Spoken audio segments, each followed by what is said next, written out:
Yo, what's going on, guys? X-Ray Hawk here. Today, what I'm going to go ahead and bring you guys is going to be a brand new video discussing the top 10 cards in the new set Scarlet and Violet Shrouded Fable. Without wasting any of your time, let's go ahead and get right into it. At the number 10 spot, I got a Houndoom. Now, this card looks pretty sick. It looks pretty fast. It looks pretty menacing.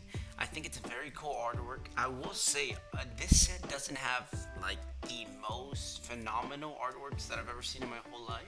So some of them are not going to be that great, but I think Houndoom at number 10 fits right in. I think he's a sick Pokemon. I think this card looks really cool with the shadows and everything. I don't know if that's a shadow or that's like other ones that are in the back, but it looks pretty cool to me. But yeah, definitely number 10 for me. It was this one or the elephant for me, but I chose this one. At the number 9 spot, I got Oki Doggy. I think a lot of people are liking this card for the card game. I think it looks pretty sick. It looks pretty cool. It looks like he's running through a bunch of rocks, stuff like that. I'm not the biggest fan of this Pokemon, but I think this card design looks pretty cool. At number 8, I got Duskull. This one actually looks pretty cool to me. It's at number 8 just because I think there is better ones, but he does look pretty cute just floating around there.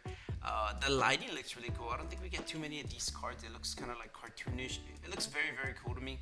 And then definitely number 8. It might have been able to get a little bit higher, but I think it definitely deserves that spot. At number 7, I got Pheasantipity. This is a Pokemon that I'm not really too familiar with. I don't really watch the anime all that much. I'm just getting back into Pokemon, but it does look pretty cool. It kind of looks like a Kung Fu Panda character, I'm not gonna lie. But this whole card looks really cool.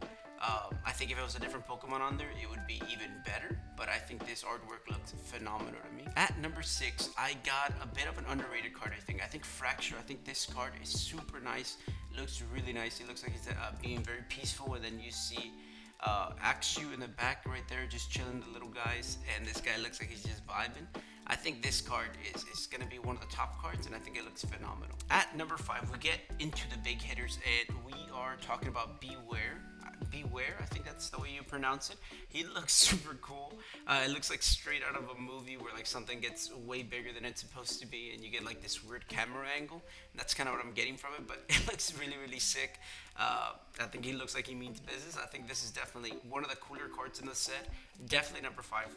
I have Monkey Dory. I know he has other cards in this set, but I think this one with the cherry blossoms in the back looks so sick. I think this card could have easily been a little bit higher. I just really like the cherry blossoms in the back. I think this would be like a classic artwork, and definitely gonna be one of the top cards in the set. At number 3, I got Zora. So this little dog looks so cute. He's just falling asleep.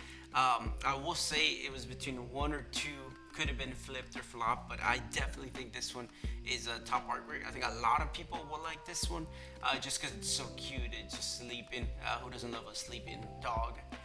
But definitely one of the cards I'm gonna go for. Hopefully I get to pack them. Although the pull rates they do say are pretty bad, so I guess we're gonna see. At the number 2 spot, I know a lot of people have it as number 1. I know it's gonna be a little bit controversial, but I got Cassiopeia. I think this card looks phenomenal. I know everybody likes this trainer. The Sylveon in the back looks pretty cool, but for me, I just don't love trainer cards, to be completely honest with you. So I can't put him at number 1. I do think he's extremely sick, or they're extremely sick. Definitely worth being in the top 3 for sure. And then at number 1, I know a lot of people don't say this, but I think this Persian card looks phenomenal. I think this is the best looking card in the entire set by far.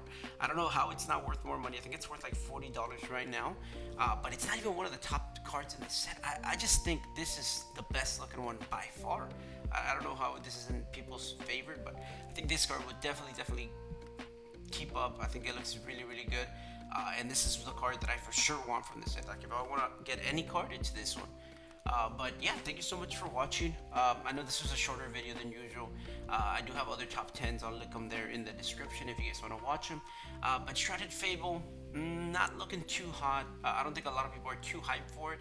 Although I think some of the cards look pretty sick. It's definitely not keeping up with some of the other sets that we've reviewed. And but yeah, I think it's still pretty good set. It's just not the best that we've had in a long time. I do have a video on Stellar Crown, which should be coming out here in a couple months, and I think that set will do a lot better. But yeah, thanks for watching. It's been X-Ray Hawk.